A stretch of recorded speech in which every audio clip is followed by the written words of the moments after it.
కనీసం అది 12 నుంచి 15,000 కోట్ల రూపాయల ఔటర్ రింగ్ రోడ్. జనరల్ గా ఏ స్టేట్ లో అయినా ఇలాంటి రోడ్స్ వేసినప్పుడు ల్యాండ్ ఎక్విజిషన్ స్టేట్ గవర్నమెంట్ చేసి ఇవ్వాలి. అయితే గడ్కరీ గారు మనకున్నటువంటి పరిస్థితుల దృష్ట్యా బాబు గారు మేము ఎక్స్ప్లెయిన్ చేసినప్పుడు మేము ఈ రోజున ల్యాండ్ ఎక్విజిషన్ చేసి ఇవ్వలేము అన్నప్పుడు, సరే అది కూడా మేమే చేస్తాం, మీరు కొంచెం మెటీరియల్ కాంపోనెంట్ శాండ్ అవి ఇస్తే చాలు అని ఆయన పెద్ద మనసుతోటి దాదాపుగా 15,000 కోట్ల రూపాయలు విలువైనటువంటి ప్రాజెక్ట్ ని మనకు ఓకే చేశారు. ఇది కూడా అదేవిధంగా వెనుకబడిన జిల్లాలని ప్రకాశం కూడా యాడ్ చేసి వీటన్నిటికి కూడా స్పెషల్ నిధులు ఇస్తున్నారు. 2 ఇండస్ట్రియల్ కారిడార్స్ మీకు తెలుసు, ఒకటి కొప్పర్తి నోడు, ఇంకొకటి వచ్చేటప్పటికి ఓర్వకల్లు నోడు.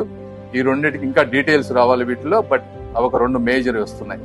ఇవన్నీ నేను ఎందుకు చెప్తున్నాం అంటే ఇవన్నీ కలుపుకుంటే ఔటర్ రింగ్ రోడ్ 15,000 కోట్లు, అమరావతి 15,000 కోట్లు, పోలవరం 30 నుంచి 40,000 కోట్లు.